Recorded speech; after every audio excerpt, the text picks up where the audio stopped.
Manebuama, Director for Elections and IT, NDC. I think that the ground rule must be modified. Obviously, no other political party was seen during the PowerPoint presentation being responded to. So it is obvious we have done a good job, and that is why today you are all here to help deepen our democracy. This said, very obviously, 1 to 4 minutes for all other political parties will certainly not be enough for the NDC. Thank you. When your roof is leaking, you can decide to mop, keep mopping, and keep mopping. Or you can decide to fix the leakage and mop. What we see here is mopping and mopping and mopping. Fixing the leakage is missing. And this is at the heart of our altruistic demand for a forensic audit. This forensic audit is not just about the register. When you have fixed the register, and I will demonstrate to you how, as a result of our revelations, some aftermath fixing is providing a semblance of we are fixing it. When you fix it, and we all look at the hard copies, and we are all given the PVR, the soft copies. In November, if the very criminals that got us here are still there, engaged in illegal transfers, we will come back to square one. And that time, it will be too close to the December 7 elections. This is why we are saying we need to adopt a dichotomous approach. Look at the register, fix the issues in there, and also audit the very IT systems that allowed these anomalies to occur. We have heard, and Madam Chair spoke about the fact that we certainly do not require external assistance. I've also heard some EC officials question the legality. We have CI 91 as amended by CI 126. We also have CI 127. Okay? A suggestion is being made that on December 7, we are likely to see missing voters list at the polling stations. Is that not the case? Is that not what we've been told here? About 1,551 voters are likely to be captured on a list that will be called missing voters list. Is that not it? I'm here to identify which of these laws has missing voters list.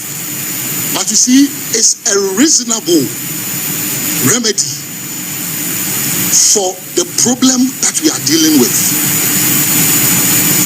And so when you have to go beyond these in a way that it will not hurt but help our democratic process, you need to give it greater consideration.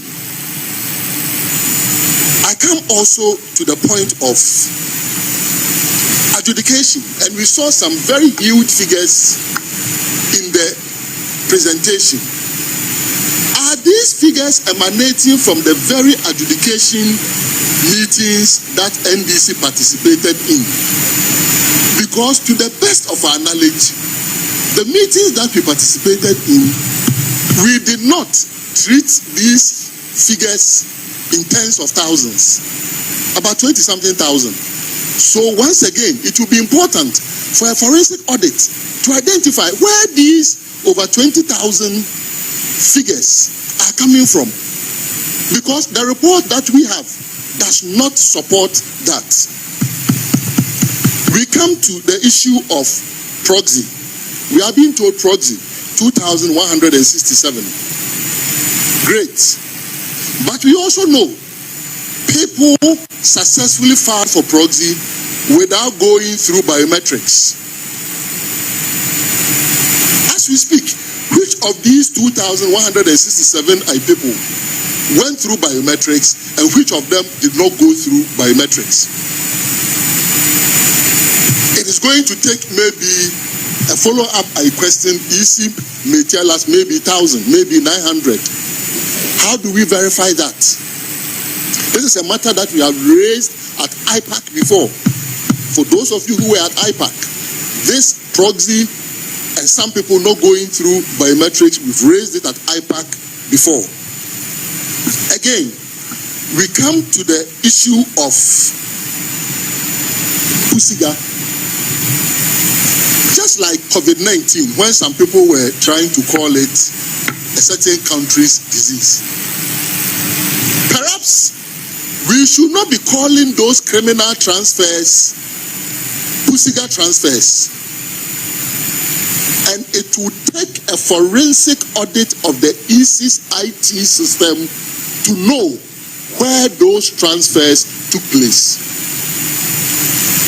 And because I do not have the answers on this Pusiga matter, I want to ask some few questions. One, the login credentials given to your district directors, the passwords, can they modify it so that it will become unique to them? Example, if you are given a bank card, your bank will give you an initial password, and because they don't want anybody to have access to your password, will give you the opportunity for you to change that password of your bank card. In the case that we are dealing with, the district officers, the passwords that they are giving or the login credentials that they are giving, are they said that other people can have access to them?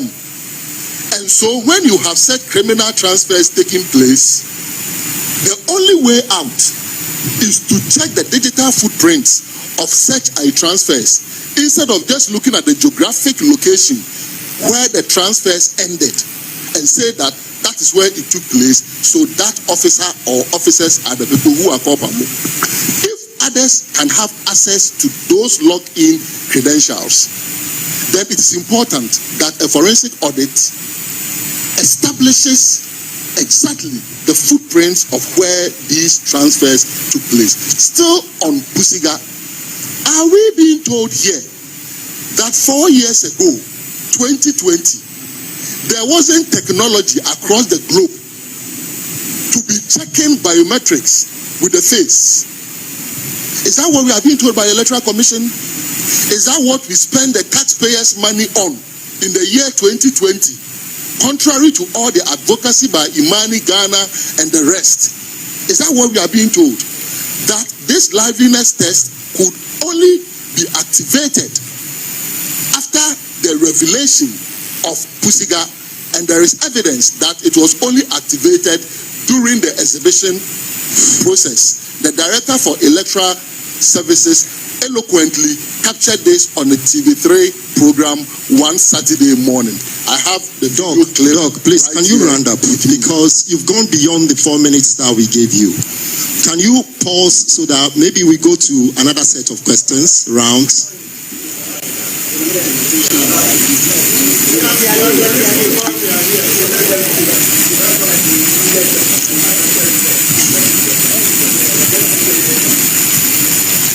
Again, I've heard the word assurance, reassure many times. When assurance is given, the assurance is treated with value judgment, and that value judgment is hinged on reliability and credibility. We have had palpable experience on different occasions with the Electoral Commission that obviously demonstrate that we must rebuild that trust in order for us to accept assurances. And the evidence is obvious. Basic arithmetic errors during limited voter registration exercise. Basic. And here we are talking about auditing IT system. These same IT people were those who were using CorelDRAW to be working arithmetic. We also experienced 2020 declaration of the presidential results. Declared, corrected again. Assurance is built on trust. That trust is broken. Again, we've all been to the corporate office and the headquarters of the Electoral Commission before. We see the police and the military protection, even for officers. How BVR laptops could be stolen under CCTV surveillance, military and police protection damages our trust. We are also dealing with the number of times that we were expecting the PVR to be released to us. A letter written, and we were glad to have received it from the Electoral Commission in July, all the way through July, up to August. Zilch. August 14, nothing happens. August 16, nada. Until 19th of August. Those series of assurances, expectations that were broken, hurt and damage our trust. So when the assurances are given, we treat the assurances with value judgment that is emanating from these trust issues that have been broken. We are here looking at the evidence that we presented, and we are glad that the EC has accepted 3 out of 5. And where they don't even accept, they try to explain. And that is one of the reasons it is not strategic to provide the Electoral Commission with a full gamut of what we have. And I will explain. And Esofori, the day at the EC corporate office, why were we not told that Esofori had effected a transfer and all the details that we are being given? It is possible all these are true. I do not doubt them. Hear me clearly. It is possible. But you see, when you provide political parties with the provisional voters register, you expect our analysis to be based on the data that we have been given. You do not expect our analysis to be based on any extraneous material. If there are researchers here, they must understand exactly what I'm saying. So, the PVR that we were provided with, if you analyze them, would you have arrived at the same conclusion? The answer is yes. So even there, as you try to rationalize after having the information, what you forget is that you are assembling what you did not provide political parties with to rationalize. This is why, because of the coefficient of bias, which is very, very high in this case, there is the need for a forensic audit of not just the register, which is being fixed. Why not? And I commend the EC. The EC says that after they have fixed all, and I thought per the submissions of the EC on air, we have heard several times, they had already corrected all the things. go online, you find that the NDC issues have been fixed.